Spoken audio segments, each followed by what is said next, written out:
Welcome to social. KGF chapter 2 से ज़्यादा awaited film पिछले 4 सालों में कोई नहीं रही है। I am really proud of the makers जिन्होंने इतना बड़ा विजन रखा इस फिल्म को लेके।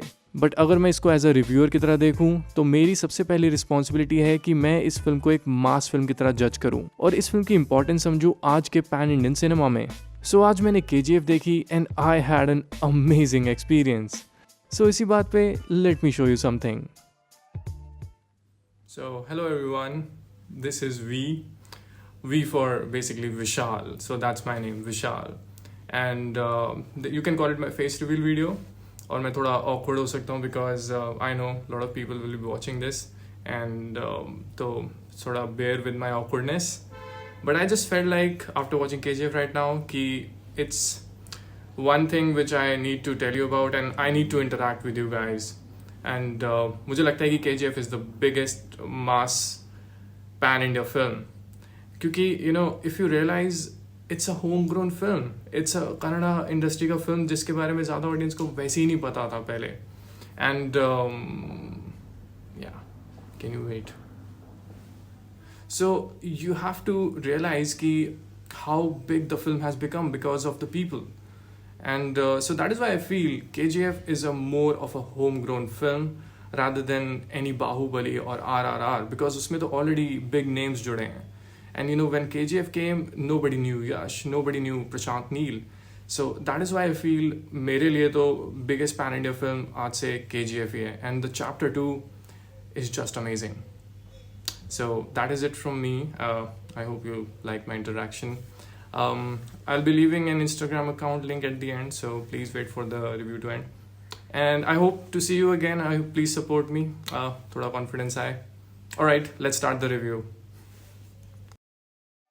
Well, that was me. I hope I have this confidence to do this again.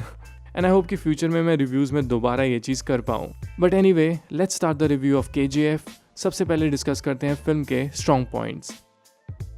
Business करेंगे. Offer closes soon.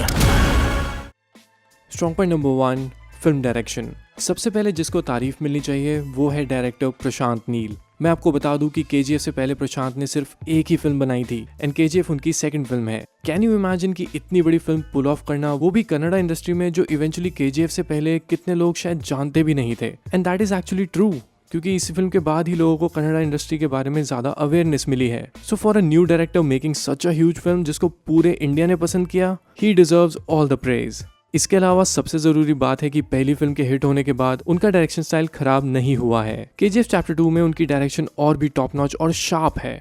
आपको समझना चाहिए कि एक सीक्वल को बनाना अपने आप में ही एक चैलेंज था क्योंकि KGF एक बहुत बड़ी फिल्म बन चुकी थी। Every scene and every emotion in the film, वो हर सीन दिखाता है कि प्रशांत ने इस फिल्म को कितनी परफेक्शन से बनाया है। Strong point number 2, rocking star Yash. Yash ने जिस तरह की परफॉर्मेंस दी है, he is definitely a superstar for me. He has made Rocky का कैरेक्टर हिज ओन कैरेक्टर। मैं तो कितनी बार उन्हें यश की जगह रॉकी ही कहने लग जाता हूँ। यश की परफॉर्मेंस फिल्म के वर्ल्ड को बहुत अच्छे से सूट करती है और वो इस फिल्म की जान है। I won't be wrong in saying कि उनकी स्क्रीन प्रेजेंस इतनी अमेजिंग है कि कोई दूसरा एक्टर अगर खराब एक्टिंग भी कर रहा हो उस सीन में तो यश की वजह से वो सीन भी संभल जाता है। He has that kind of a presence on screen जो मेरे ओपिनियन में बहुत ही रेयर क्वालिटी है। Violence, violence, violence. I don't like it. Strong point number 3, style and visuals. मुझे लगता है कि बहुत लोग इस बात को कैजुअली लेते हैं बट इस फिल्म का स्टाइल, चाहे वो विजुअल स्टाइल हो या फैशन स्टाइल, वो एक बहुत ही इंपॉर्टेंट वैल्यू रखता है। आप रियलाइज करना कि KGF के वर्ल्ड में धूल, मिट्टी, धुएं, गन्स, क्या क्या नहीं है, बट उसी बीच makers have created such stylish characters. Rocky के आप सूट्स देखो इस फिल्म में, wow, the way he is carrying every suit in this film, amazing. He is totally a style icon in my opinion. Similarly हर एक character को एक अलग लुक देने की कोशिश की गई है, चाहे उसका रोल बड़ा हो या छोटा, बट उसकी स्टाइलिंग की वजह से आप उस कैरेक्टर को हमेशा याद रखते हो। ऑल्सो इन माई ओपिनियन कि संजय दत्त का ये रिसेंट ईयर्स में बेस्ट लुक है। He totally looked amazing in this look.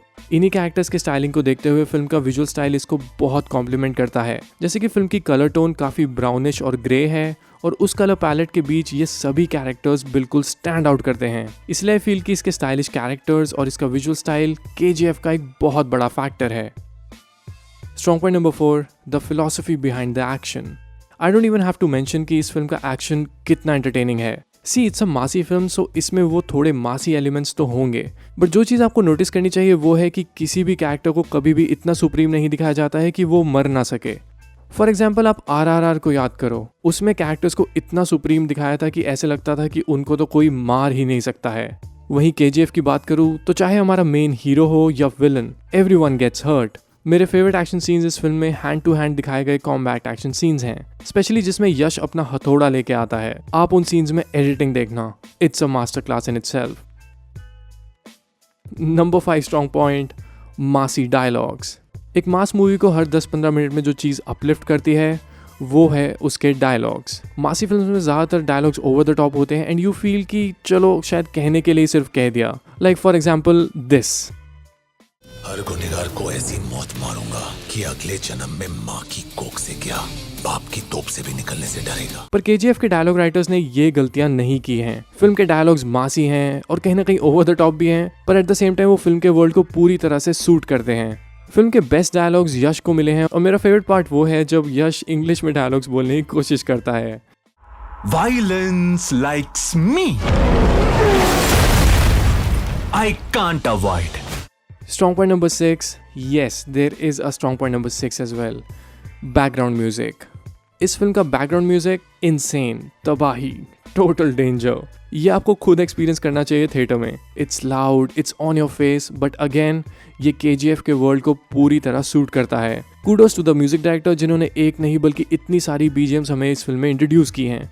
Specially mentioning the background theme of Adheera, जो शायद लोगों को नोटिस ना हो, but I think you should check it out when you watch the film. Alright, now let's talk about what could have been better. देखो, मुझे ये film बहुत ही अच्छी लगी है और मुझे नहीं लगता कि इस फिल्म को क्रिटिसिज्म में इतना डिटेल में जाने की ज़रूरत है। आई फील कि it's a pan India film और पैन इंडियन फिल्म्स अभी इंडियन मास सेंटिमेंट से बनती हैं। So right now we can not go so deep and psychological in judging a pan Indian film, and इसीलिए I just don't want to be that person जो एक film को जानबूझ के क्रिटिसाइज करे ये दिखाने के लिए कि देखो तुम सबको फिल्म पसंद आई और मैं इसको क्रिटिसाइज करके व्यूज़ लूँगा या थंबनेल्स क्रिएट करूँगा। No no no no, nothing like that. I am not that person and I just feel कि इस मूवी को उसी तरह से इंजॉय करना चाहिए जो ये मूवी आपको दिखाने की कोशिश करती है। But one thing where I feel कि थोड़ा सा कुछ इम्प्रूवमेंट हो सकता था वो है रवीना टंडन की performance. In my opinion it is one of the strongest characters in the film, पर मुझे कहीं ना कहीं लगता है कि उनकी परफॉर्मेंस उसको जस्टिफाई नहीं करती है। ऐसा लग रहा था कि वो थोड़ी सी TV सीरियल वाली एक्टिंग कर रही हैं विच ऑनेस्टली सूट नहीं की। सो इसलिए मुझे लगता है कि रवीना टंडन की परफॉर्मेंस इससे तो बेटर हो सकती थी। ऑलराइट, ये तो था मेरा रिव्यू। आई फील ये फिल्म एक अनमिसेबल फिल्म है। You have to watch it in the theatres और वो भी जल्दी, क्योंकि ये फिल्म एक हाउसफुल थिएटर में देखने वाली फिल्म है। मुझे तो इसकी टिकट्स भी बहुत मुश्किल से मिली थी, so I hope you get your tickets booked in advance. Anyway, that was it from my review. आप भी मुझे इंस्टाग्राम पे फॉलो कर सकते हैं और मेरा यूज़र नेम है विशाल एंड सिनेमा।